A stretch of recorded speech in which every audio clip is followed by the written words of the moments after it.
എല്ലാവർക്കും നമസ്കാരം. യതീശയുടെ spirit of Rama എന്ന ആധ്യാത്മിക രാമായണം അടിസ്ഥാനമാക്കിയിട്ടുള്ള ഈ ഒരു സീരീസിലേക്ക്, അതിൻ്റെ 22ാം എപ്പിസോഡിലേക്ക് എല്ലാവർക്കും സ്വാഗതം. ഓം വന്ദേ ഗുരുപാദദ്വന്ദ്വം അവാങ് മാനസഗോചരം രക്തശുക്ലപ്രഭാമിശ്രം അതൈർക്യം ത്രൈപുരം മഹാ. ഓം ശ്രീ ഗുരുഭ്യോ നമഃ. ഹരിഃ ഓം.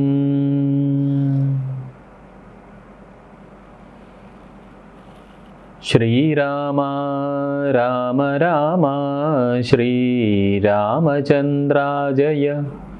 ശ്രീരാമ രാമ രാമ ശ്രീരാമഭദ്രാജയ.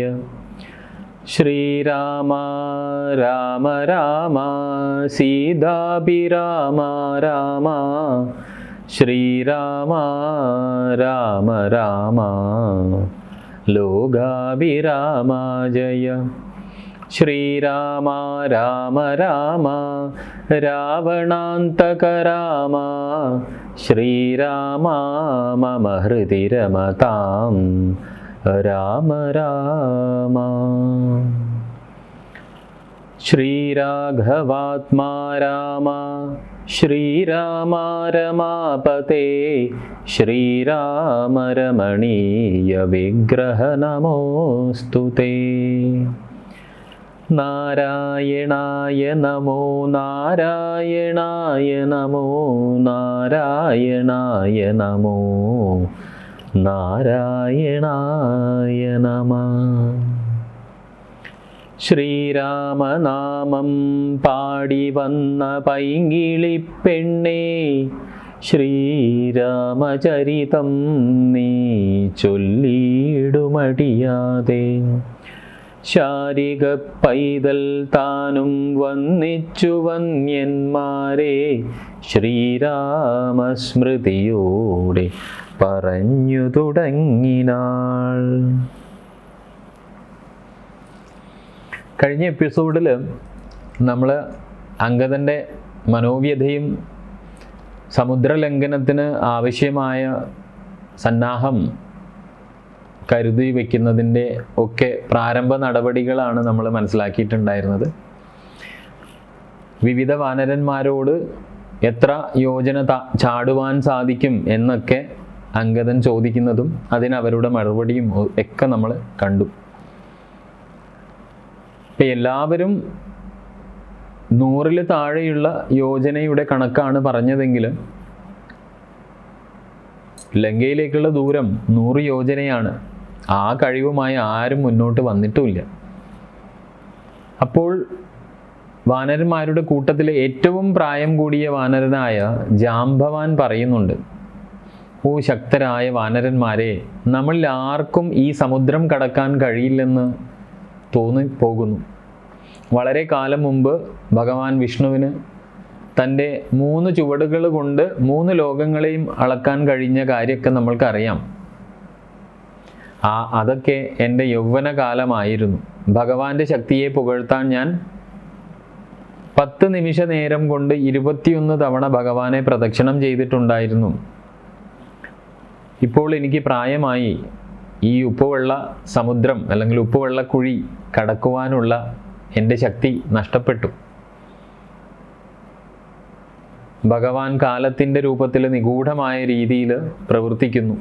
അതിനാൽ എനിക്ക് ആ പഴയ ശക്തി തിരിച്ചെടുക്കാൻ സാധിക്കുന്നില്ല. അപ്പോൾ അംഗദൻ പറയുന്നുണ്ടായിരുന്നു, എനിക്ക് ഒരു വഴിക്ക് 100 യോജന ചാടാൻ കഴിയും, പക്ഷേ പിന്നോട്ട് തിരിച്ച് ചാടാൻ അതിനുള്ള കഴിവ് എനിക്ക് സംശയമാണ്. അപ്പോൾ ആർക്കും ആ ദൗത്യം പൂർത്തിയാക്കാൻ കഴിയുന്നില്ലെങ്കിൽ മരണത്തെ നേരിടുകയല്ലാതെ മറ്റൊരു മാർഗവുമില്ല. അതിനുള്ള ഏറ്റവും നല്ല മാർഗം മരണം വരെ ഉപവസിക്കുക എന്നുള്ളതാണ്. അങ്ങനെ അവർ ചർച്ച ചെയ്യുന്നതിനിടയിൽ ജാംബവാൻ ഹനുമാനോട് ചോദിക്കുന്നുണ്ട്, അങ്ങ് എന്താണ് ചിന്തിക്കുന്നത്? എന്തിനാണ് നിശബ്ദമായി ഇരിക്കുന്നത്? ഇത് ചെയ്യാൻ കഴിയുന്ന മറ്റാരെയും ഞാൻ നമ്മുടെ ഇടയിൽ കാണുന്നില്ല. എല്ലാത്തിനും ഉപരി അങ്ങ് ശിവൻ്റെ സന്തതിയല്ലേ? ജീവാത്മാവിൻ്റെ നാഥനായ വായുവാണ് അങ്ങയെ വളർത്തിയത്. ശക്തിയിലും വേഗതയിലും വീര്യത്തിലും അങ്ങ് വായുവിന് തുല്യനാണ് താനും. അങ്ങ് ശക്തനായ വാനരനായ കേസരിയുടെയും ഭക്തയായ അമ്മ അഞ്ജനയുടെയും മകനല്ലേ? അങ്ങ് അഞ്ജനയുടെ ഗർഭപാത്രത്തിൽ നിന്ന് പുറത്ത് വന്ന ഉടനെ കുതിച്ച് ഉയരാൻ തുടങ്ങിയതല്ലേ? ഉദയസൂര്യനിൽ ആകൃഷ്ടനായി അങ്ങ് സൂര്യൻ്റെ പരിധിയിലേക്ക് എടുത്തു ചാടിയതായി എനിക്കറിയാം. അത് തനിക്ക് ഭക്ഷിക്കാനുള്ള ഒരു വലിയ പഴം ആണെന്ന് ധരിച്ചിട്ടായിരുന്നു അങ്ങ് അന്ന് ആ ഉദ്യമം, ആ സാഹസത്തിന് വേണ്ടി മുതിർന്നത്. ആ സമയം ഭഗവാൻ ഇന്ദ്രൻ തൻ്റെ ആയുധം കൊണ്ട്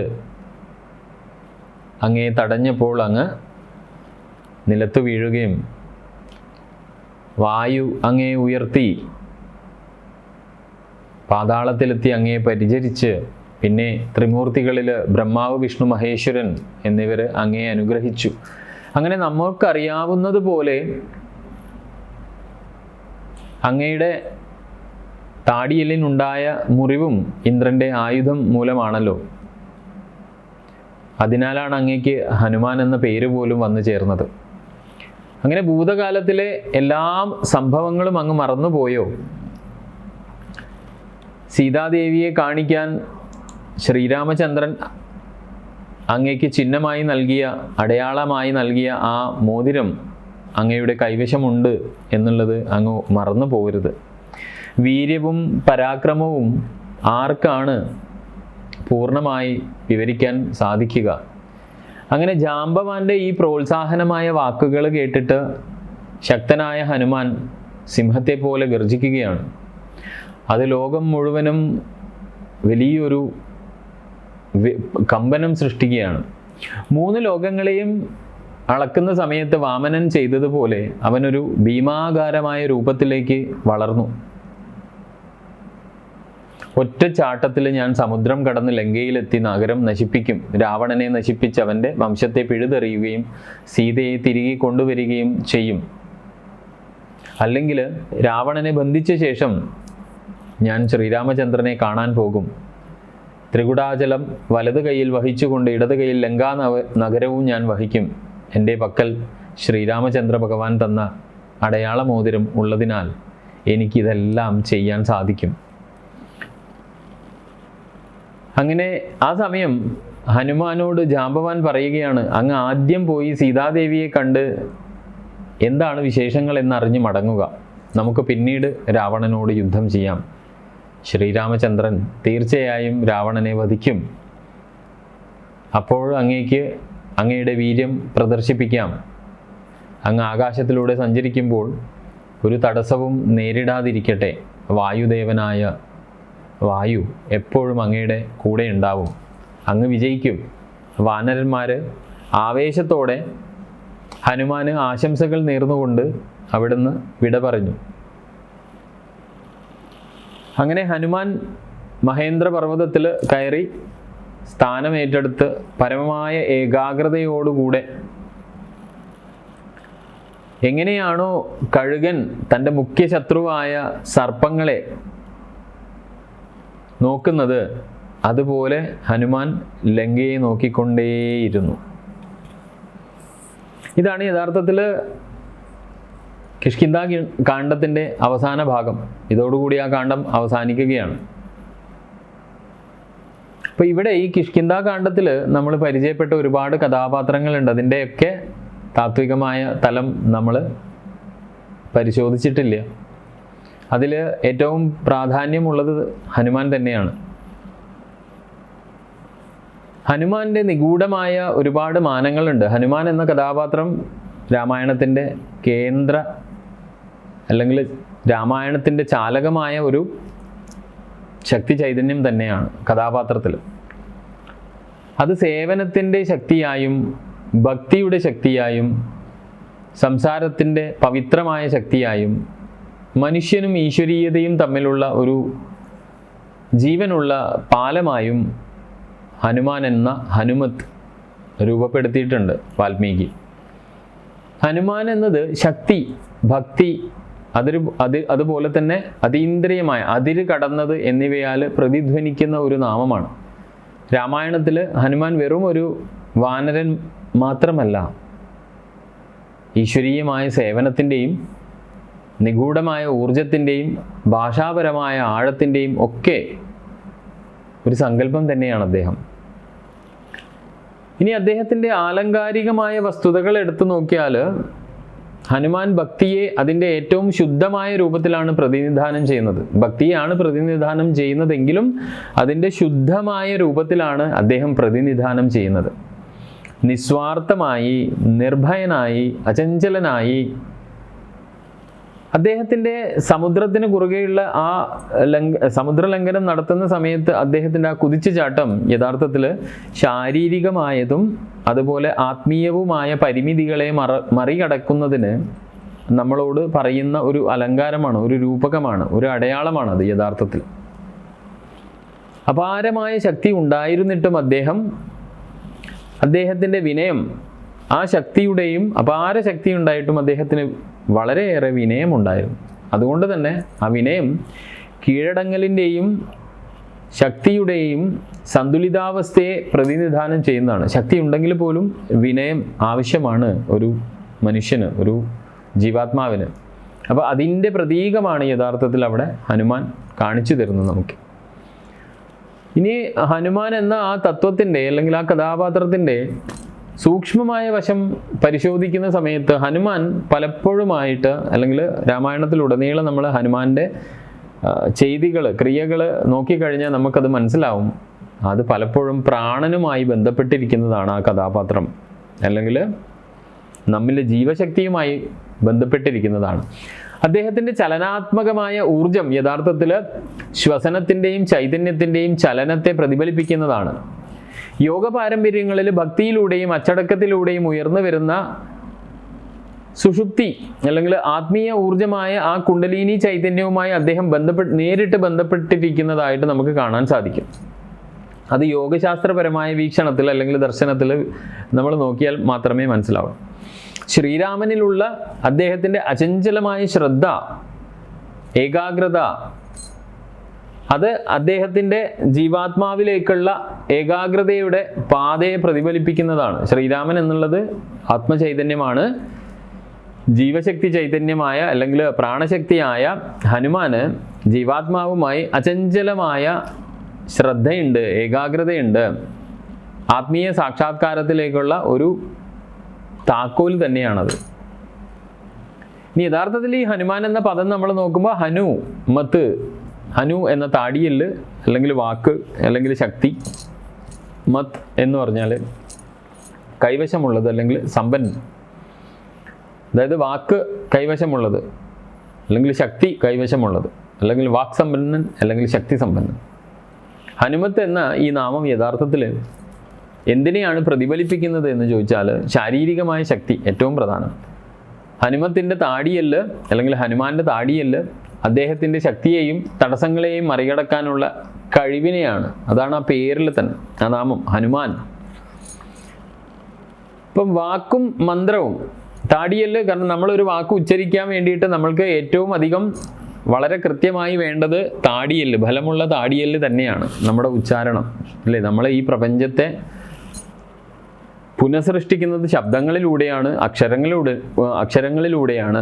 ആ അക്ഷരം ഉച്ചരിക്കാൻ വേണ്ടിയിട്ട് നമ്മൾക്ക് ഏറ്റവും ആദ്യമായിട്ട് വേണ്ടത് ശക്തമായ ഒരു താടിയല്ല് തന്നെയാണ്.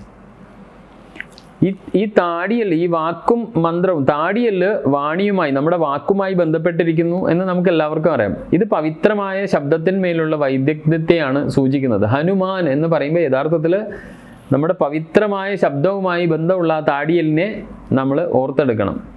പിന്നെ നിഗൂഢമായ ശക്തി, പ്രാണന്റെയും മന്ത്രശക്തിയുടെയും ഇരിപ്പിടമായ താടിയല്ല് ദിവ്യമായ സ്പന്ദനങ്ങളുടെ വാഹകൻ എന്ന നിലയിൽ ഹനുമാന്റെ പങ്കിനെ സൂചിപ്പിക്കുന്നതാണ്. ഇനി ഹനുമാൻ എന്നുള്ളത് യഥാർത്ഥത്തിൽ എന്താ പ്രതീകം? ഉൾക്കാഴ്ചയുടെ പ്രതീകമാണ് യഥാർത്ഥത്തിൽ. അതിൻ്റെ ഉപമ അല്ലെങ്കിൽ ആലങ്കാരികമായ രൂപകമായ വശം എന്താണ്? ഭക്തി, അതീന്ദ്രിയത, ശക്തിയിൽ അലിഞ്ഞു ചേർത്തിട്ട് അല്ലെങ്കിൽ വിലയിച്ചു ചേർത്ത വിനയം. ഇനി സൂക്ഷ്മാർത്ഥം ഹനുമാൻ്റെത് എന്താ? അത് പ്രാണൻ, കുണ്ടലിനി, മന്ത്രശക്തി, ആത്മീയമായ ശ്രദ്ധ. ശ്രീരാമനോടുള്ളത് ആത്മീയമായ ശ്രദ്ധയാണ്. ഇനി ഭാഷാപരമായിട്ട് നമ്മൾ പറഞ്ഞു ശക്തി, വാക്ക് എന്നിവയുടെ ഉടമയാണ് അദ്ദേഹം. അപ്പം ഹനുമാൻ എന്ന് പറഞ്ഞാൽ നമ്മൾ മനസ്സിലാക്കേണ്ടത് നിങ്ങളുടെയും എൻ്റെയും ജീവചൈതന്യത്തിൽ അല്ലെങ്കിൽ അല്ലെങ്കിൽ നമ്മുടെ അസ്തിത്വത്തിൽ പ്രാണനായി വസിക്കുന്നു. ആ പ്രാണൻ തന്നെ ബഹിർഗമിക്കുമ്പോഴാണ് നമുക്ക് വോക്കൽ കോഡ്സിലൂടെ ശബ്ദം ഉച്ചരിക്കാൻ പറ്റുന്നത്. അതുകൊണ്ട് തന്നെ ഹനുമാൻ ശബ്ദവുമായിട്ട് അക്ഷരങ്ങളുമായിട്ട് ബന്ധമുള്ളതാണ്, സംസാരവുമായിട്ട് നമ്മുടെ വാക്കുമായിട്ട് ബന്ധമുള്ളതാണ്. താടിയല് ആ ശക്തിയെ കാണിക്കുന്നതാണ് താടിയൽ. ഇങ്ങനെ ഹനുമാൻ എന്ന കഥാപാത്രത്തെ നമ്മൾ എപ്പോഴും നോക്കി കാണേണ്ടത് ഈ ഒരു തലത്തിലാണ്. അതായത് വളരെ സൂക്ഷ്മമായി ജീവാത്മാവിന് ഈ ശരീരത്തിൽ നിലനിൽക്കണമെങ്കിൽ ആ ജീവാത്മാവിന് പ്രാണൻ വേണം. ഈ ശരീരത്തിൽ ആത്മാവിനെ ഹോൾഡ് ചെയ്ത് വെക്കുന്നത് പ്രാണനാണ്. ആ പ്രാണൻ സകല കലകളിലേക്കും കോടാനുകോടി വരുന്ന നമ്മുടെ ശരീരത്തിലെ കലകൾ തികച്ചും ഈ പ്രാണനാണ്. നമ്മുടെ ഈ റെസ്പിറേറ്ററി സിസ്റ്റമാണ് യഥാർത്ഥത്തിൽ നമ്മുടെ ചംക്രമണത്തിന് കാരണമാകുന്നത് തന്നെ. അപ്പോൾ ഇങ്ങനെ നോക്കുന്ന സമയത്ത് പ്രാണന് നമ്മുടെ ജീവിതത്തിൽ ഉണ്ടാകുന്ന മൂല്യം, ആ പ്രാണൻ ജീവാത്മാവുമായിട്ട് കണക്ട് ചെയ്തിരിക്കുന്നത്, ഹനുമാൻ ശ്രീരാമനുമായിട്ട് കണക്ട് ചെയ്തിരിക്കുന്നത്, അങ്ങനെ പല തലത്തിലും നമുക്ക് മനസ്സിലാക്കാൻ സാധിക്കും. ഇത് ഹനുമാൻ എന്നുള്ളത് എൻ്റെ അതുകൊണ്ടാണ് യഥാർത്ഥത്തിൽ ചിരഞ്ജീവി എന്ന് വിളിക്കുന്നത്. കാരണം എന്താ? നമ്മൾ കണ്ണ് തുറക്കുന്ന അന്ന് മുതൽ നമ്മൾ കണ്ണടയ്ക്കുന്ന വരെ ഒരിക്കലും അദ്ദേഹത്തിന് മരണമില്ല. നമുക്ക് രോഗം വന്ന് കിടന്നാലും നമുക്ക് എന്തെങ്കിലും പ്രശ്നമുണ്ടെങ്കിലും നമ്മൾ കണ്ണടയ്ക്കുന്നത് വരെ അദ്ദേഹം നമ്മുടെ അതായത് ഈ ലോകം ഉള്ളിടത്തോളം കാലം, ലോകം എന്ന് പറഞ്ഞാൽ ഞാനാകുന്ന അസ്തിത്വത്തിൻ്റെ 14 ലോകം നിലനിൽക്കുന്നിടത്തോളം കാലം. അതെപ്പോഴാണ് നിലനിൽക്കുക? എൻ്റെ ഉള്ളിൽ പ്രാണൻ ഉണ്ടാകുമ്പോഴാണ്. അങ്ങനെ നിലനിൽക്കുന്നിടത്തോളം കാലം അദ്ദേഹം ചിരഞ്ജീവിയായിരിക്കും. അതുകൊണ്ടാണ് ഹനുമാന് ചിരഞ്ജീവി എന്ന് വിളിക്കുന്നത്. ഇനി നമ്മൾ കിഷ്കിന്ധ കാണ്ഡത്തിൽ നമ്മൾ പരിചയപ്പെടുന്ന മറ്റൊരു കഥാപാത്രമാണ് സമ്പാദി. അധികം ആളുകൾക്ക് കൺഫ്യൂഷൻ വരുന്നതാണ്, ജഡായു തന്നെയാണോ സമ്പാദി എന്നുള്ളത്. രാമായണത്തിൽ സമ്പാദി വെറും ഒരു കഥാപാത്രമല്ല, അതിൻ്റെ അക്ഷരാർത്ഥത്തിന് അപ്പുറത്ത് അത് ഉയർന്ന ഒരു നാമവും അല്ലെ ഒരു കഥാപാത്രം തന്നെയാണ്. അത് ഈ പറയുന്ന പോലെ കഥാപാത്രമായതുകൊണ്ട് തന്നെ രാമായണത്തിൽ ഒരു ജീവനുള്ള വ്യക്തിത്വമായിട്ടാണ് നമുക്കതിനെ കാണുന്നത്. പരിവർത്തനത്തിൻ്റെ പ്രതീകമായിട്ടാണ് അവിടെ അവതരിപ്പിച്ചിട്ടുള്ളത്. അതായത് സൂക്ഷ്മമായും അലങ്കാരികമായും ഭാഷാപരവുമായ മാനങ്ങളിലൂടെ നമുക്ക് അവൻ്റെ അതായത് സമ്പാദിയുടെ ആ ആവരണങ്ങൾ ഒന്നൊന്നായി നമുക്ക് നോക്കാം. അപ്പോൾ രാമായണത്തിൽ ആലങ്കാരികമായ പ്രാധാന്യമുണ്ട്. അതെന്താ? അരുണനിൽ നിന്ന് ജനിച്ച ദിവ്യമായ കഴുകന്മാരായ ജഡായുവിൻ്റെ ജ്യേഷ്ഠനാണ് സമ്പാദി. അദ്ദേഹത്തിൻ്റെ കഥാപാത്രം ശരിക്കും രാമായണത്തിൽ വളരെ ആഴത്തിലുള്ള തത്വങ്ങൾ പറഞ്ഞു തരുന്നുണ്ട്.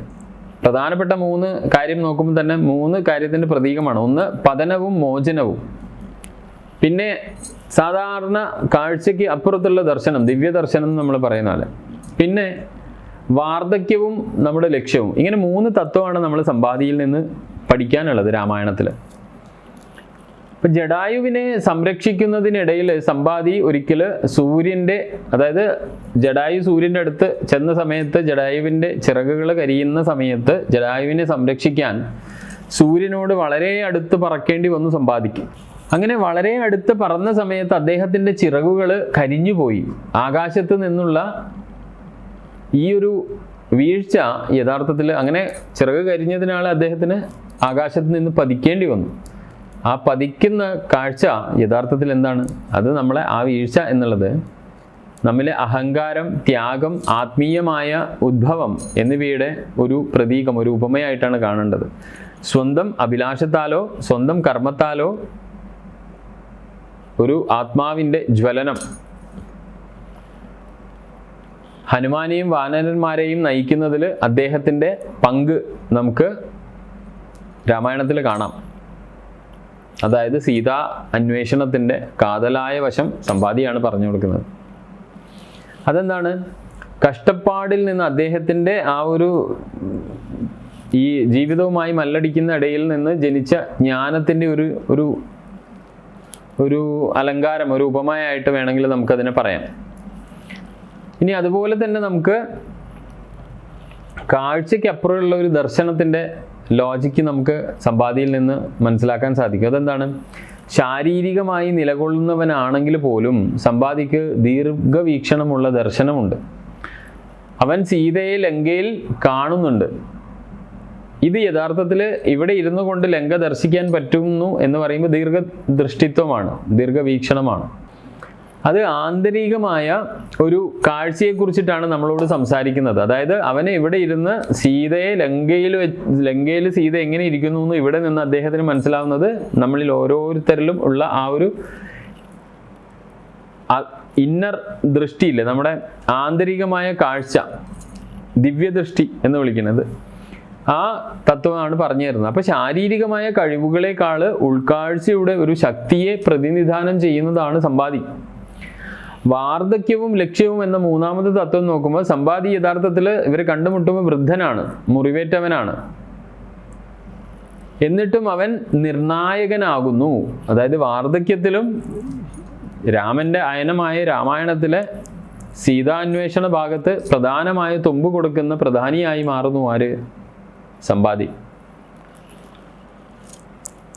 അങ്ങനെ അവൻ മുതിർന്നവരുടെ ജ്ഞാനത്തെ, നമുക്ക് ഈ വാർദ്ധക്യം എന്ന് പറയുമ്പോൾ നമ്മളിപ്പോൾ പൊളിറ്റിക്സിലായാലും എല്ലായിടത്തും നമ്മൾ മുതിർന്ന ആൾക്കാർ ഇനി വേണ്ട എന്ന് പറയുന്ന സ്ഥലത്തൊക്കെ നമ്മൾ ഓർക്കേണ്ട ഒരു കാര്യം, സമ്പാദി മുതിർന്നവരുടെ ഉള്ളിൽ ഒളിഞ്ഞിരിക്കുന്ന ജ്ഞാനത്തെയും അതുപോലെ തന്നെ ഉപേക്ഷിക്കപ്പെട്ടവയുടെ ഉള്ളിൽ മറഞ്ഞിരിക്കുന്ന മൂല്യത്തെയും ധർമ്മത്തിൻ്റെ അപ്രതീക്ഷിത പുനരുജ്ജീവനത്തിൻ്റെയും പ്രതിനിധിയാണ് യഥാർത്ഥത്തിൽ സമ്പാദി. അതായത് നമ്മളിലെ എല്ലാ മുതിർന്നവരിലും ഒളിച്ചിരിക്കുന്ന ജ്ഞാനം, അതുപോലെ ഉപേക്ഷിക്കപ്പെട്ട ആളുകളിൽ മറഞ്ഞിരിക്കുന്ന മൂല്യം, ഇതൊക്കെയാണ് സമ്പാദി. അതുപോലെ തന്നെ ധർമ്മത്തിൻ്റെ അപ്രതീക്ഷിത പുനരുജ്ജീവനം, ഇതൊക്കെയാണ് സമ്പാദി പ്രതിനിധാനം ചെയ്യുന്നത്.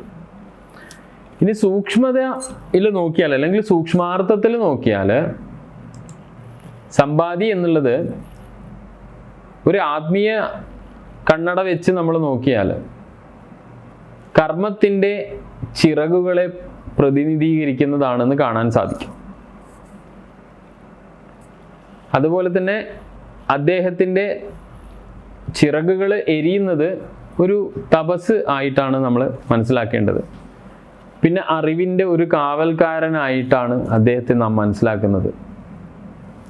ഇത് ഒരു മുറിവേറ്റ ആളിൻ്റെ രോഗശാന്തി, അതുപോലെ തന്നെ സൗരക്രമത്തിൻ്റെ ഒരു പ്രതീകാത്മതയും കൂടി നമുക്ക് സമ്പാദിയിൽ ദർശിക്കാം.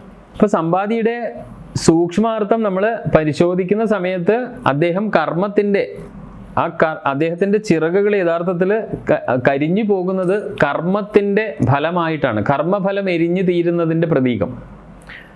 സമ്പാദിയുടെ ചിറകുകൾ കരിയുന്നത് നമ്മളോട് പറയാൻ ശ്രമിക്കുന്ന പ്രതീകം എന്താണ്?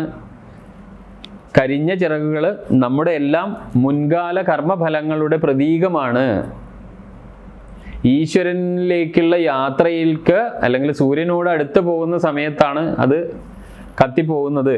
നമ്മൾ മനസ്സിലാക്കേണ്ടത് എല്ലാ മനുഷ്യാത്മാക്കളിലും പൂർവ്വ ജന്മങ്ങളിൽ ആർജിതമായ കർമ്മഫലങ്ങളുടെ പ്രതീകമാണ് ചിറകുകൾ. അത് എരിഞ്ഞു തീരുക എന്ന് പറയല്ലേ, കരിഞ്ഞു പോകുകയാണെന്ന് പറഞ്ഞാൽ ജീവിതമാകുന്ന ആ സൂര്യനിൽ, അല്ലെങ്കിൽ പ്രപഞ്ചമാകുന്ന ആ സംസാരത്തിൽ നമ്മൾ പ്രവർത്തിക്കുന്ന സമയത്ത് നമ്മളുടെ കർമ്മഫലങ്ങൾ എരിഞ്ഞ് ഒടുങ്ങുന്നതാണ്.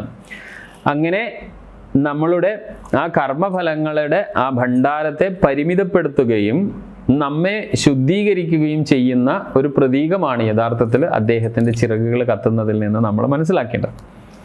പിന്നെയുള്ളത് ഈ ചിറകുകൾ എരിയുന്നത് ഒരു തപസ്സിൻ്റെ പ്രതീകം കൂടെയായി നമ്മൾ കാണണം.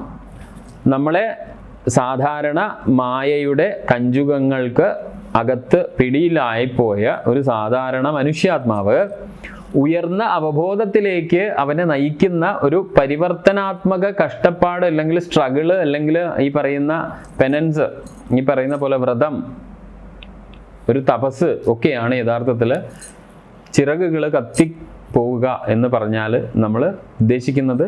നമ്മൾ സ്വയം ഒരുപാട് ത്യാഗങ്ങൾ അനുഷ്ഠിച്ചുകൊണ്ട് ഈശ്വരീയമായ മാർഗത്തിലേക്കുള്ള പുരോഗതി, പരിവർത്തനാത്മക കഷ്ടപ്പാടുകൾ അല്ലെങ്കിൽ ത്യാഗങ്ങൾ. ഇനി മൂന്നാമത് പറയുന്നത് അദ്ദേഹം അറിവിൻ്റെ കാവൽക്കാരനാണെന്നാണ്. അതെന്താണ്? സമ്പാദി നിലനിന്നെങ്കിലും, അദ്ദേഹം വളരെ വൃദ്ധനായി നിലനിന്നിരുന്നെങ്കിലും പോലും സീതയുടെ സ്ഥാനത്തിൻ്റെ സീതയെ കൊണ്ടുപോയ ആ സ്ഥാനം, സീതയുടെ അടയാളം കൈവശം വയ്ക്കുന്നവനാണ്.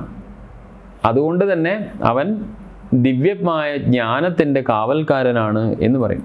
കാരണം വാർദ്ധക്യം ഒരിക്കലും പ്രായം കൊണ്ട് വാർദ്ധക്യമാണെങ്കിൽ പോലും നമ്മളിൽ അനുഭവത്തിൻ്റെ ഒരുപാട് ജ്ഞാനം ഈ പറയുന്ന മുതിർന്ന ആളുകളിൽ ഉണ്ടാകും. ആ മുതിർന്ന ആളുകൾ പ്രകടിപ്പിക്കുന്ന വാർദ്ധക്യത്തിലാണെങ്കിലും അറിവിൻ്റെ കാവൽക്കാരായി സമൂഹത്തിൽ വർത്തിക്കുന്നതിൻ്റെയൊക്കെ പ്രതീകമാണ് ശരിക്കും സമ്പാദി. കാരണം ഇന്നത്തെ ഈ ഒരു ആധുനിക കാലഘട്ടത്തിൽ നമുക്ക് പൊതുവെ മുതിർന്നവരോട്, വാർദ്ധക്യത്തിലുള്ളവരോടൊക്കെ ഒരു പുച്ഛമാണ്. അവരൊന്നിനും കൊള്ളില്ല. യങ് ബ്ലഡിൻ്റെ അല്ലെങ്കിൽ യങ് ബ്രെയിനിൻ്റെ ഉള്ളിൽ സ്വയം തെളിഞ്ഞു വരുന്ന ചിന്തകൾ മാത്രമേ ലോകത്തെ മുൻപോട്ട് നയിക്കുകയുള്ളൂ എന്നുള്ളതൊക്കെ ഒരു ധാരണ പൊതുവെ ഇപ്പം ഇന്ന് സമൂഹത്തിൽ കാണാനുണ്ട്. അവിടെയൊക്കെ നമ്മൾ രാമായണം വായിക്കുന്ന സമയത്ത് ഈ തത്വങ്ങളൊക്കെ നമ്മൾക്ക് മനസ്സിലാക്കി തരുന്നതാണ്. കാരണം മുതിർന്നവർ എപ്പോഴും മൊത്തത്തിൽ അവഗണന നേരിടാൻ അർഹരായ ആളുകളല്ല. അതിലൊരു വിഭാഗം ചിലപ്പോൾ അങ്ങനെ ഉണ്ടെങ്കിൽ പോലും ശാരീരികമായ വൈയായികകളൊക്കെ കൊണ്ട്. പക്ഷെ മുതിർന്ന് നമ്മൾ പറയാറില്ലേ, നമ്മൾ ആളുകൾ സംസാരിക്കുമ്പോൾ നമ്മൾ പറയാറുണ്ട്, അങ്ങേക്കാലം ഒരു ഓണം ഞാൻ അധികം ഉണ്ടിട്ടുണ്ട് എന്നൊക്കെ പറയും. അത് ആ മുതിർന്ന ആ ഇതിനെ പറ്റി, അതായത് തന്നിലുള്ള ജ്ഞാനത്തിൻ്റെ അളവ് വലുതാണ് എന്ന് പറയാൻ വേണ്ടിയിട്ട് നമ്മൾ പറയുന്നതാണ്, എക്സ്പീരിയൻസിൻ്റെ അളവ്. പിന്നെ സമ്പാദിയെക്കുറിച്ച് പറയുന്നത് ഈ എല്ലാ കഷ്ടപ്പാടിലും വഴികാട്ടിയായി മാറുന്ന ആദിസ്വരൂപവുമായിട്ട് ചേർന്ന് നിൽക്കുന്ന വ്യക്തിയായിട്ടാണ്. അതായത് മുറിവേറ്റ് കഴിഞ്ഞിട്ട് പോലും ഒരു ശാന്തതയോടെ ഒരു വഴികാട്ടിയായി വർത്തിക്കുന്ന ഒരു അസ്തിത്വമായിട്ട് അല്ലെങ്കിൽ ഒരു വ്യക്തിത്വമായിട്ടാണ് അവിടെ പറയുന്നത്, നാലാമത് ഗുണമായിട്ട്. പിന്നെ ഈ പറയുന്ന പോലെ അഞ്ചാമതൊരു പ്രതീകാത്മകത പറയുന്നു. അതെന്താണ്? സൂര്യനോടുള്ള സാമീപ്യം. അതെങ്ങനെയാ? ഈ സൂര്യനോടുള്ള സാമീപ്യം മൂലമുള്ള അദ്ദേഹത്തിൻ്റെ പതനം, സൂര്യൻ്റെ പ്രതീകാത്മകതയാണ് അവിടെ ഉയർത്തുന്നത് അല്ലെങ്കിൽ ഉണർത്തി കാണിക്കുന്നത്. എന്താണ്? വെളിച്ചത്തിന് വേണ്ടിയുള്ള ആത്മാവിൻ്റെ ദാഹവും അകാല ആരോഹണത്തിൻ്റെ അപകടവും. ഇപ്പം നമ്മൾ ആധ്യാത്മിക മാർഗത്തിലായാലും ആത്മീയ മാർഗത്തിലായാലും ഭക്തി മാർഗത്തിലായാലും യോഗമാർഗത്തിലായാലും ഒക്കെ നമ്മൾക്കൊരു ത്വരയുണ്ടാവും, ആത്മാവിൻ്റെ ഒരു ത്വരയുണ്ടാവും. എന്തിനാണ്? അത് ഈ പറയുന്ന വെളിച്ചത്തിന് വേണ്ടിയുള്ള, അറിവിന് വേണ്ടിയുള്ള ദാഹമാണ്, ആത്മാവിൻ്റെ ദാഹമാണ്. ആ ദാഹം കൃത്യമായ ഒരു ഗുരുപരമ്പരയുടെയോ അല്ലെങ്കിൽ വഴി കാട്ടികളുടെയോ പിൻബലമില്ലാതെ സഞ്ചരിക്കുന്ന സമയത്ത് ഈ പറയുന്ന പോലെ സംഭവിച്ചതുപോലെയുള്ള അപകടങ്ങൾ സംഭവിക്കും.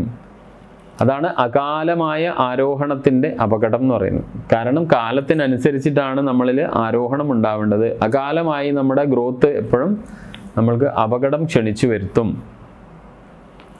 അപ്പം ഇങ്ങനെ സന്നദ്ധതയില്ലാത്ത ആത്മീയ അഭിലാഷത്തിൻ്റെ ഒരു മുന്നറിയിപ്പിൻ്റെ കഥ കൂടിയാണിത്. അതേസമയം അത് ഒടുവിൽ മോചനത്തിൻ്റെ കഥയും കൂടിയാണ് നമ്മളോട് പറയുന്നത്, സമ്പാദിയുടെ കാര്യമെടുത്ത. കാരണം സമ്പാദി എന്ന വാക്കിൻ്റെ സമ്പൂർണ്ണ നിഘണ്ടു അർത്ഥമെടുത്ത് നോക്കിയാൽ തന്നെ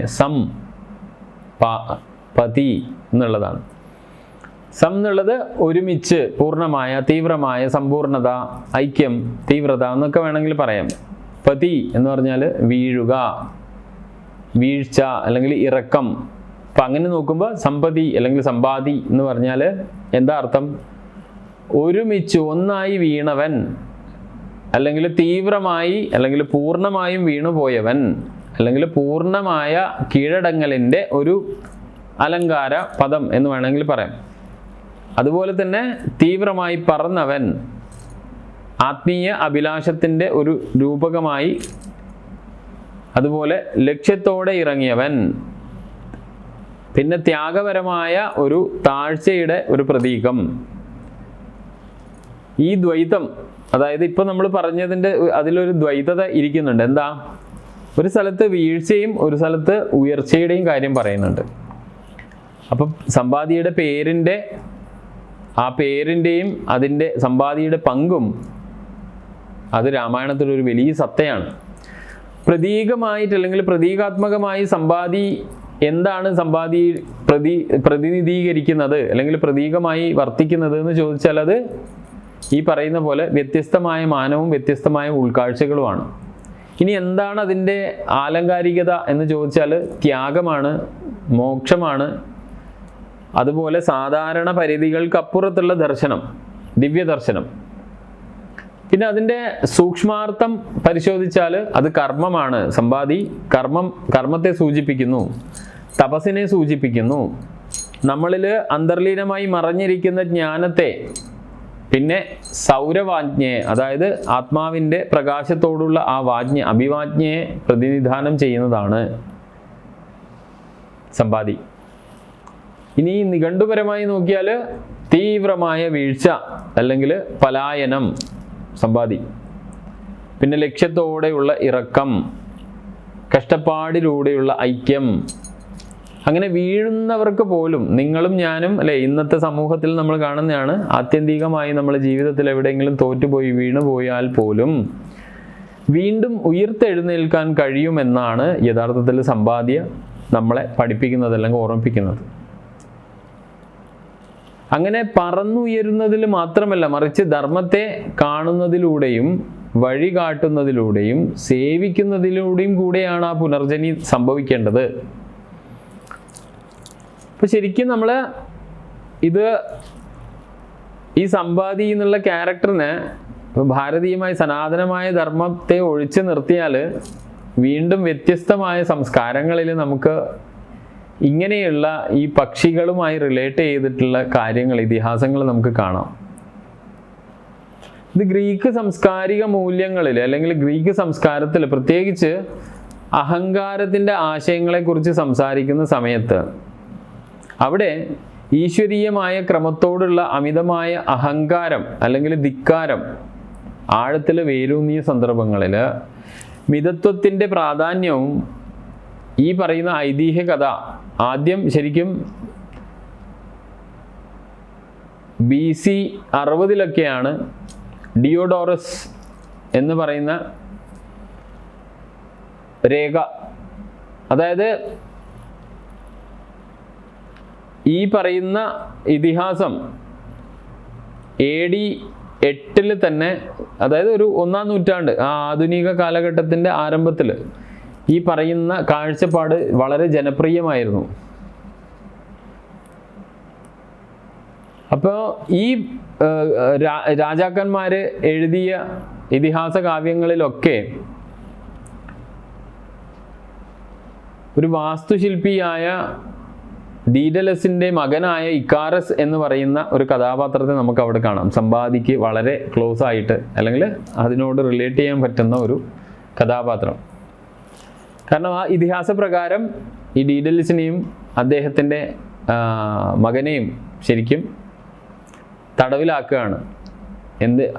ഇവർ വാസ്തുശില്പികളാണെന്ന് പറഞ്ഞു. ഈ വാസ്തുശില്പികളായതുകൊണ്ട് തന്നെ ഇവർ നിർമ്മിച്ച കെട്ടിടങ്ങളുടെ കേടുപാടുകളൊക്കെ പറഞ്ഞുകൊണ്ട് അവരെ തടവിലാക്കുകയാണ് ചെയ്യുന്നത്. അങ്ങനെ ആ തടവിൽ നിന്ന് രക്ഷപ്പെടാൻ വേണ്ടിയിട്ട് ഡീഡലസ് തൂവലുകളുടെയും മെഴുകിൻ്റെയൊക്കെ സഹായത്തോടെ ചിറകുകൾ നിർമ്മിക്കുകയാണ്. അപ്പോൾ അദ്ദേഹം ഇക്കാറസിന് മുന്നറിയിപ്പ് നൽകുന്നുണ്ട്. മകനെ രക്ഷപ്പെടാൻ അനുവദിക്കുന്ന സമയത്തും അദ്ദേഹം പറയുന്നുണ്ട്, വളരെ ഉയരത്തിലോ വളരെ താഴ്ന്നിട്ടോ പറക്കരുത്. ഈ രണ്ട് എക്സ്ട്രീമിലും പോകാൻ പാടില്ല. അങ്ങനെ ഇക്കാറസ് അവിടുന്ന് രക്ഷപ്പെടുന്ന സമയം, ആ രക്ഷപ്പെടലിൻ്റെ ആവേശത്തിൽ ഇക്കാറസ് വളരെ ഉയർന്ന് സൂര്യൻ്റെ അടുത്ത് പറന്ന് ചെല്ലുന്നു. അങ്ങനെ സ്വാഭാവികമായിട്ടും ഇദ്ദേഹത്തിൻ്റെ ചിറകുകൾ മെഴുകുകൊണ്ട് ഉണ്ടാക്കിയതിനാൽ ആ മെഴുക് ഉരുകുന്നു. അങ്ങനെ അവൻ കടലിൽ പതിക്കുകയാണ്. ശരിക്കും ഇന്ന് നമ്മൾ സമുദ്ര ചരിത്രം പഠിക്കുന്നുണ്ടെങ്കിൽ ഇന്നും ഈ പേരിൽ കടലുണ്ട്. ഇക്കാറിയൻ കടൽ എന്നറിയപ്പെടുന്ന പ്രദേശങ്ങളുണ്ട്. ഇനി ഇതിൻ്റെയൊക്കെ മനഃശാസ്ത്രപരമായ പ്രതീകാത്മത പക്വതയെ ചെറുക്കുകയും ആദർശപരമായ പരിമിതികൾക്ക് അപ്പുറം പോകാനുള്ള ആ തേടൽ, ആ നിത്യയുവാവിലുള്ള ആ തേടലിനെയാണ് നമ്മളവിടെ കാണുന്നത്. അദ്ദേഹത്തിൻ്റെ പലായനം ശരിക്കും അഹംഭാവത്തിൻ്റെ അല്ലെങ്കിൽ പണപ്പെരുപ്പത്തിൻ്റെ ഈ പറയുന്ന പോലെ ആത്മീയമായ കടക്കലിൻ്റെയോ ഒരു ഉപമയായിട്ട് കാണാം. അങ്ങനെ പല സംസ്കാരങ്ങളെ നമ്മൾ എടുത്തു നോക്കിയാൽ ഈ പറയുന്ന പോലെ സമ്പാദിയും ഇക്കാറസിനെയും നമുക്ക് ലോകത്തിൽ എടുത്തു നോക്കിയാൽ കാണാം. ഭാരത ദർശനത്തിൽ സമ്പാദി സൂര്യൻ്റെ സാമീപ്യം കാരണം ഈ പറയുന്ന രണ്ട് ആളുകൾക്കും വീഴ്ച അനുഭവപ്പെടുന്നു. ഇക്കാറസിൻ്റെ പതനം അഹങ്കാരത്തിൻ്റെയും അനുസരണക്കേടിൻ്റെയും മുന്നറിയിപ്പാണ്. അതേസമയം സമ്പാദിയുടേത് ത്യാഗത്തിൻ്റെയും സംരക്ഷണത്തിൻ്റെയും മുന്നറിയിപ്പാണ്. അങ്ങനെയുള്ള തത്വത്തിലെ വ്യത്യാസമാണ്, പക്ഷെ ഏകദേശം കഥകൾ സെയിമാണ്, ഇതിഹാസം. ഇക്കാറസ് പക്ഷേ പതിക്കുകയാണ് ചെയ്യുന്നത്. സമ്പാദി അതിനെ അതിജീവിക്കുകയും പിന്നീട് രൂപാന്തരം പ്രാപിക്കുകയും ചെയ്യുന്നുണ്ട്. ആ വീഴ്ചയിൽ നിന്ന് അദ്ദേഹം ആ വീഴ്ചയെ അതിജീവിച്ച് വീണ്ടും ജീവിക്കുന്നുണ്ട്. അപ്പോൾ അതിൽ നിന്ന് നമ്മൾ മനസ്സിലാക്കേണ്ട തത്വം, ഒരു വീഴ്ച അത് മരണത്തിലേക്കല്ല, പക്ഷെ ജ്ഞാനത്തിലേക്കാണ് നമ്മളെ നയിക്കേണ്ടത്. ഏത് സമയവും നമ്മൾ വീഴ്ചയ്ക്ക് അടിമ ആയാൽ അല്ലെങ്കിൽ വീഴ്ചയ്ക്ക് എന്താ പറയുക വിധേയനായി പോയാൽ അതൊരിക്കലും നമ്മുടെ അവസാനത്തിലേക്കല്ല, അത് നമ്മളെ പുതിയ ഒരു ജ്ഞാനത്തിലേക്കാണ് നയിക്കുന്നത്. ഇതുപോലെ നിങ്ങൾ കേട്ട ഒരു പക്ഷിയുടെ പേരാണ് ഫീനിക്സിലെ. ഇതിഹാസപരമായ ഒരു പക്ഷിയാണ്. അത് ഈ പറയുന്നത് പോലെ തന്നെ സമാന സാഹചര്യത്തിൽ അത് വെന്ത് മരിക്കുകയും ആ ചാരത്തിൽ നിന്ന് പുനർജനിക്കുകയും ചെയ്യും. ഇപ്പം സമ്പാദിയുടെ കരിഞ്ഞ ചിറകുകളും പിന്നീടുള്ള പുനരുജ്ജീവനവും ഈ പറയുന്ന മരണത്തിൻ്റെയും പുനർജന്മത്തിൻ്റെയും ഒരു ചക്രത്തെ നമ്മൾക്ക് മുമ്പിൽ അനാവരണം ചെയ്യുന്നതാണ്. രണ്ടും അഗ്നിയിലൂടെയുള്ള പരിവർത്തനത്തെയാണ് പ്രതീകവൽക്കരിക്കുന്നത്. കാരണം ആ വീഴ്ചയുണ്ടായി അതിനുശേഷം ഉയർച്ച ഏതിലൂടെ? അഗ്നിതത്വത്തിലൂടെ, സൂര്യൻ്റെ ചിറക് എരിക്കലിലൂടെ. അപ്പോൾ അഗ്നിയിലൂടെയുള്ള പരിവർത്തനത്തെ പ്രതീകവൽക്കരിക്കുന്നതാണ് ഈ സാഹചര്യങ്ങൾ സമ്പാദിയുടെയും ഫീനിക്സിൻ്റെയും. പക്ഷെ സമ്പാദിയുടെ പുനർജന്മം അക്ഷരാർത്ഥത്തിൽ ആത്മീയവും ലക്ഷ്യബോധമുള്ളതും ആണ്. അങ്ങനെ ഇതാണ് നമുക്ക് യഥാർത്ഥത്തിൽ സമ്പാദി എന്ന കഥാപാത്രത്തെക്കുറിച്ച് ചിന്തിക്കുന്ന സമയത്ത് നമ്മൾ ശ്രദ്ധിക്കേണ്ട അല്ലെങ്കിൽ നമ്മൾ മനസ്സിലാക്കേണ്ട തത്വങ്ങൾ. ഇനി യഥാർത്ഥത്തിൽ ഈ കിഷ്കിന്ധാകാന്ഡം വാൽമീകി രാമായണത്തിൽ കുറച്ച് പ്രാധാന്യമുള്ള കാണ്ഡം തന്നെയാണ്. കാരണം അവിടെ ഈ പറയുന്ന പോലെ രാമൻ എന്ന ആത്മാവിൻ്റെ ഒരു പുതിയ തലം തുറക്കുകയാണ്, ജീവാത്മാവിൻ്റെ പുതിയ തലം തുറക്കുകയാണ്. കാരണം വാനരന്മാരുമായിട്ടുള്ള സഖ്യം, അങ്ങനെയുള്ള ഒരു പുതിയ മാനം, ഒരു കൊളാബറേഷൻ്റെ മാനം വരുന്നത് ഈ പറയുന്ന കിഷ്കിന്ധാകാന്ഡത്തിൽ നിന്നാണ്. കിഷ്കിന്ധ ശരീരവുമായിട്ട് ഈ രാമായണത്തിൽ, നമ്മുടെ വാൽമീകി രാമായണത്തെ നിങ്ങളെയും എൻ്റെയും ശരീരത്തിൽ സൂക്ഷ്മ ശരീരവുമായിട്ട് ബന്ധപ്പെടുത്താൻ സാധിക്കുന്നതാണ്. അങ്ങനെ നോക്കുന്ന സമയത്ത് കിഷ്കിന്ധ എന്ന ആ കാണ്ഡം മൂലാധാരത്തെയാണ്, നമ്മുടെ ശരീരത്തിലെ മൂലാധാരത്തിനെയാണ് റെപ്രസെൻ്റ് ചെയ്യുന്നത്. നട്ടലിൻ്റെ അടിഭാഗത്ത് സ്ഥിതി ചെയ്യുന്ന ഈ ചക്രം നമ്മുടെ സർവൈവൽ ഇൻസ്റ്റിങ്ക്റ്റിന്, അതിജീവനം, അതുപോലെ നമ്മുടെ നൊമാഡിക് ഗോത്ര സ്വത്വം, അതുപോലെ പ്രാഥമികമായ സഹജാവബോധം ഇവയൊക്കെ നിയന്ത്രിക്കുന്ന ഒരു ഘടകമാണ് ശരിക്കും. അസംസ്കൃതമായ ഊർജം, പ്രാദേശികമായ സംഘർഷം, സഹജമായ പെരുമാറ്റം എന്നിവയാൽ ഈ വാനരന്മാർ ഈ ഗുണങ്ങളെ പ്രതിഫലിപ്പിക്കുകയാണ് ചെയ്യുന്നത് കിഷ്കിന്ധാകാണ്ഡത്തിൽ. ഇനി അതിൽ തന്നെ നമുക്ക് സുഗ്രീവൻ്റെ ഉണർവ് കാണാൻ വേണ്ടി സാധിക്കും കിഷ്കിന്ധയിൽ. കാരണം ശ്രീരാമനുമായിട്ടുള്ള അദ്ദേഹത്തിൻ്റെ സഖ്യം അദ്ദേഹത്തെ ഭയത്തിൽ നിന്നും അതിജീവനത്തിൽ നിന്നും, അതായത് ആ സർവൈവൽ ഇൻസ്റ്റിങ്ക്റ്റിനാണ് അദ്ദേഹം ഋഷ്യമുഖ പർവ്വതത്തിൽ തമ്പടിച്ചത്. പക്ഷെ കേവലം സർവൈവൽ ഇൻസ്റ്റിങ്ക്റ്റിൽ ജീവിച്ചിരുന്ന സമയത്താണ് ശ്രീരാമനെ അദ്ദേഹം കാണുന്നതും. അത് ബാലിയോടുള്ള ആ ഭയത്തിൽ നിന്നും ധർമ്മത്തിലേക്കും അതുപോലെ ജീവിത ലക്ഷ്യത്തിലേക്കുമുള്ള മാറ്റത്തെ അടയാളപ്പെടുത്തുന്നതാണ്.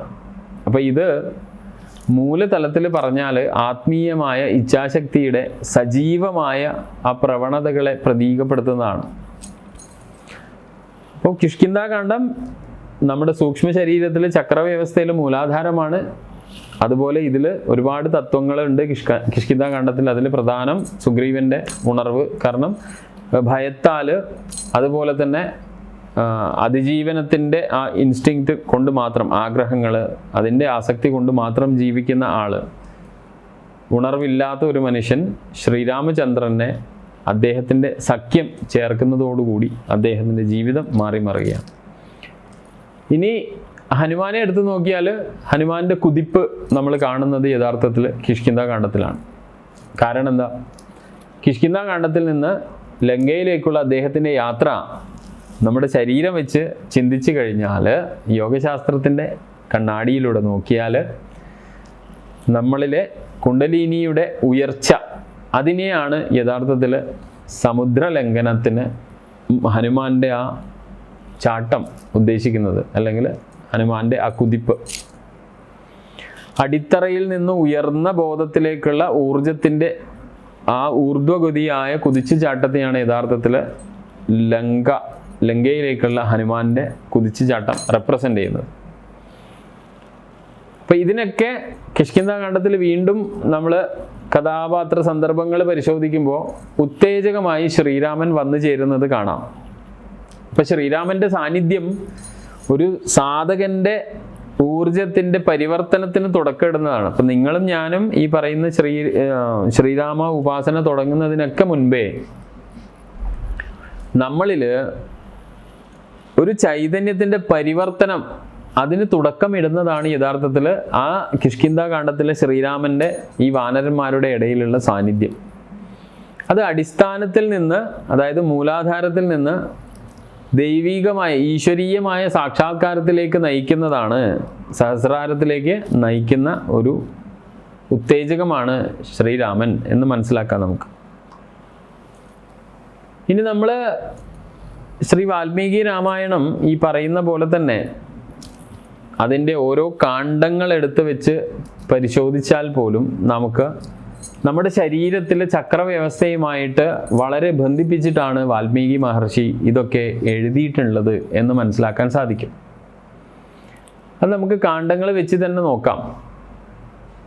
ഇപ്പോൾ ശ്രീ വാൽമീകി രാമായണത്തിലെ അയോധ്യാകാന്ഡം സഹസ്രാര ചക്രമാണ്. അതുപോലെ അതിലെ വനവാസ കാലഘട്ടം അത് ആജ്ഞാചക്രമായ തൃക്കണ്ണ് അല്ലെങ്കിൽ മൂന്നാം നേത്രചക്രമാണ്. അതുപോലെ തന്നെ ശൂർപ്പണഖയുമായിട്ടുള്ള ആ കണ്ടുമുട്ടൽ അത് യഥാർത്ഥത്തിൽ വിശുദ്ധി ചക്രമായിട്ട്, നമ്മൾ കണ്ഠചക്രവുമായിട്ട് ബന്ധമുള്ളതാണ്. പിന്നെ സുവർണമാനിൻ്റെയും സീതയുടെയും തട്ടിക്കൊണ്ടുപോകലുകൾ അത് യഥാർത്ഥത്തിൽ അനാഹതമാകുന്ന ഹൃദയചക്രത്തെ സംബന്ധിച്ചിട്ടാണ് അവിടെ വിവരണം വരുന്നത്. അപ്പോൾ നോക്കൂ, യഥാർത്ഥത്തിൽ വാൽമീകി രാമായണം എടുത്ത് അതിൻ്റെ കഥാപശ്ചാത്തലത്തിലൂടെ അതുപോലെ കാണ്ഡങ്ങളിലൂടെ പോയാൽ ഇത് എൻ്റെയും നിങ്ങളുടെയും മാനസികമായ വ്യക്തിത്വം അല്ലെങ്കിൽ സൂക്ഷ്മ ശരീരത്തിന് കണക്ട് ചെയ്തതാണ് എന്ന് നമുക്ക് മനസ്സിലാവും. അങ്ങനെയാണ് ആദ്യം അയോധ്യ എന്ന ബാലകാണ്ഡത്തിലെ ആ വിവരണങ്ങൾ എടുത്തു നോക്കുമ്പോൾ അത് സഹസ്രാരത്തെയാണ് റെപ്രസെൻ്റ് ചെയ്യുന്നത്. ഇനി ശ്രീരാമൻ്റെ വനവാസം ആരണ്യകാന്ഡം എടുത്തു നോക്കിയാൽ അത് നേത്ര അല്ലെങ്കിൽ നേത്രത്രയം എന്ന് വിളിക്കുന്ന ആ ആജ്ഞ. അതുപോലെ തന്നെ ആരണ്യകാന്ഡത്തിൽ ശൂർപ്പണഖയുമായിട്ടുള്ള ആ കണ്ടുമുട്ടുന്ന സന്ദർഭം അത് വിശുദ്ധി ചക്രത്തെ കുറിക്കുന്നതാണ്, നമ്മുടെ ശരീരത്തിലെ വിശുദ്ധി ചക്രത്തെ കുറിക്കുന്നതാണ്. ഇനി സുവർണമാനിൻ്റെയും അതുപോലെ, അതായത് മാരീചനായി വന്നതും അതുപോലെ സീതയുടെയും ആ സീതയുടെ തട്ടിക്കൊണ്ടുപോകലുകൾ, അത് നമ്മളിലെ അനാഹത ചക്രത്തിൻ്റെ നേരിട്ടുള്ള ബന്ധനമാണ് ശരിക്കും. ഇനി അതിനുശേഷം നമുക്ക് കിഷ്കിന്ധാകാന്ഡം, ഇപ്പം നമ്മൾ പറഞ്ഞുകൊണ്ടിരിക്കുന്ന കാണ്ഡം, അത് മൂലാധാരത്തിലെ അല്ലെങ്കിൽ മൂലചക്രമായി പരിഗണിക്കുന്നതാണ് കിഷ്കിന്ധാകാന്ഡം.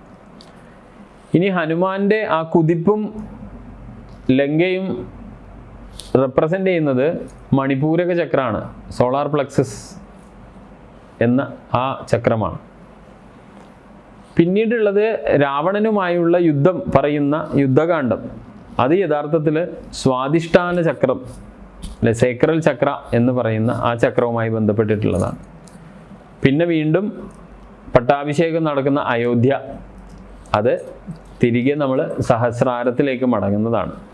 അപ്പം ഇത്രയും കാര്യങ്ങൾ നമ്മുടെ രാമായണത്തിൽ വാൽമീകി വളരെ ശ്രദ്ധാപൂർവം നിങ്ങളുടെയും എൻ്റെയും ഒക്കെ ജീവിതവുമായി, ശരീരവുമായി, സൂക്ഷ്മ ശരീരവുമായി ബന്ധപ്പെടുത്തിയിരിക്കുന്നു. ഇത് വളരെയേറെ നമ്മൾ മനസ്സിലാക്കേണ്ട ഒരു കാര്യമാണ്. ഇനി നമ്മൾ മുൻപോട്ട് പോകുന്ന സമയത്ത് നമുക്കിനി അടുത്ത കഥാപാത്രം ആയി കാണാനുള്ളത് വീണ്ടും വാനരന്മാർ ഒക്കെ ഉണ്ട് നമുക്ക് കാണാൻ വേണ്ടിയിട്ട്. അപ്പോൾ ഇവിടെ ഇത് ഒന്നുകൂടെ വിശദീകരിച്ച് പറയുമ്പോൾ, അതായത് ചക്രവിന്യാസവും നമ്മുടെ ശരീരത്തിലെ ചക്രവിന്യാസവും ഈ പറയുന്ന രാമായണത്തിലെ തന്തുക്കളും തമ്മിൽ നോക്കുമ്പോൾ, ശുദ്ധമായ ബോധത്തെ നമ്മൾ ഈ പറയുന്ന അയോധ്യ സഹസ്രാര ചക്രം എന്ന് നമ്മൾ പറയുന്ന ആ കഥാപശ്ചാത്തലത്തിൽ ശുദ്ധമായ ബോധത്തെയും പ്രാപഞ്ചികമായ ക്രമത്തെയും പ്രതിനിധീകരിക്കുന്ന ശ്രീരാമന്റെ ദിവ്യമായ ഉദ്ഭവത്തെയാണ്, അയോധ്യ ആത്മാവിൻ്റെ ഉറവിടത്തെയും ഈശ്വരനുമായുള്ള അതിൻ്റെ ബന്ധത്തെയും പ്രതീകവൽക്കരിക്കുന്നതാണ്. അപ്പോൾ ശുദ്ധമായ ബോധത്തെയും പ്രപഞ്ചക്രമത്തെയും പ്രതിനിധീകരിക്കുന്ന ശ്രീരാമൻ്റെ ദിവ്യമായ അവതാരത്തെ പറയുന്നു. ഇനി വനവാസം ആജ്ഞാചക്രമാണെങ്കിൽ വനത്തിലേക്കുള്ള പ്രവാസം ആന്തരിക ദർശനത്തിൻ്റെയും അതുപോലെ ആത്മീയ ഉണർവിൻ്റെയും ആരംഭത്തെ അടയാളപ്പെടുത്തുന്നതാണ്.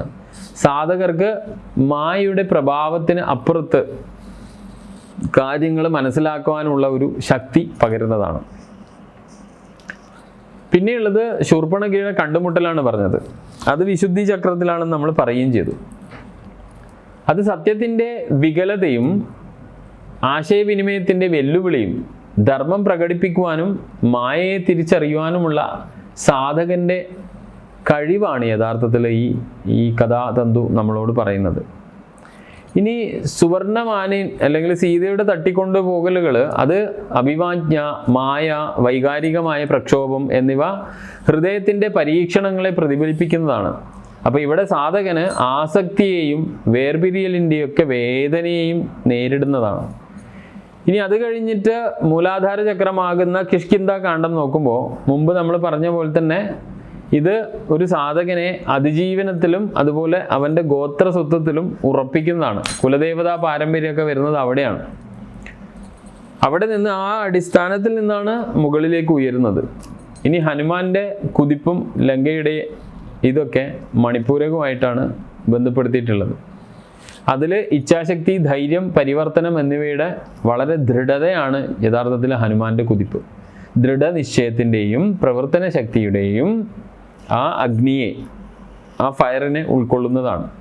ഇനി രാവണനുമായിട്ടുള്ള യുദ്ധം, അത് ഈ പറയുന്ന സ്വാധിഷ്ഠാന ചക്രത്തിലാണ് പറഞ്ഞത്. ആഗ്രഹം, അഹംഭാവം, കർമ്മഫലത്തിൻ്റെ ബന്ധനങ്ങൾ ഇവയുമായിട്ടുള്ള ഒരു ഏറ്റുമുട്ടലാണ് യഥാർത്ഥത്തിൽ രാമരാവണ യുദ്ധം. അവിടെയും സാധകൻ വൈകാരികമായി ഇമോഷണൽ എനർജിയെ ശുദ്ധീകരിക്കുകയും ഇക്വിലിബ്രിയം സ്റ്റേച്ചർ മെയിൻറ്റെയിൻ ചെയ്യും അല്ലെങ്കിൽ തിരിച്ചെടുക്കുകയും ചെയ്യുന്നതാണ് അവിടെ രാവണനുമായിട്ടുള്ള യുദ്ധം രാമായണത്തിൽ. ഇനി അയോധ്യ സഹസ്രാര ചക്രത്തിലേക്കുള്ള മടക്കം, അത് അന്തിമമായ സംയോജനം, അതായത് ഈശ്വരീയമായ ബോധത്തിലേക്കുള്ള തിരിച്ചുവരവ്. സാധകൻ ഒരു ചക്രം പൂർത്തിയാക്കി വീണ്ടും ഉറവിടത്തിലേക്ക് ലയിക്കുന്നത്, അതാണ് രാമൻ്റെ ഒരു അയനം അയനം, ആ ചാക്രികത. അപ്പോൾ ഇത്രയും പറഞ്ഞുകൊണ്ട് നമുക്ക് ഇന്നത്തെ എപ്പിസോഡ് ഇവിടെ നിർത്താം. കിഷ്കിന്ധാകാന്ഡത്തിലെ നമ്മൾ പരിചയപ്പെട്ട കഥാപാത്രങ്ങളുടെ തത്വം സംക്ഷിപ്തമായി നമ്മളിവിടെ ചർച്ച ചെയ്തു. യതീഷയുടെ പരിശ്രമം പോലെ തന്നെ നിങ്ങളെല്ലാവരും ഈ ഒരു എപ്പിസോഡും എല്ലാവരിലേക്കും എത്തിക്കാൻ പരമാവധി ആത്മാർത്ഥമായി ശ്രമിക്കണമെന്ന് പറഞ്ഞുകൊണ്ട് അടുത്ത എപ്പിസോഡിൽ നിങ്ങളെയൊക്കെ കാണാമെന്ന പ്രതീക്ഷയിൽ ഞാൻ നിർത്തുകയാണ്. നന്ദി, നമസ്കാരം.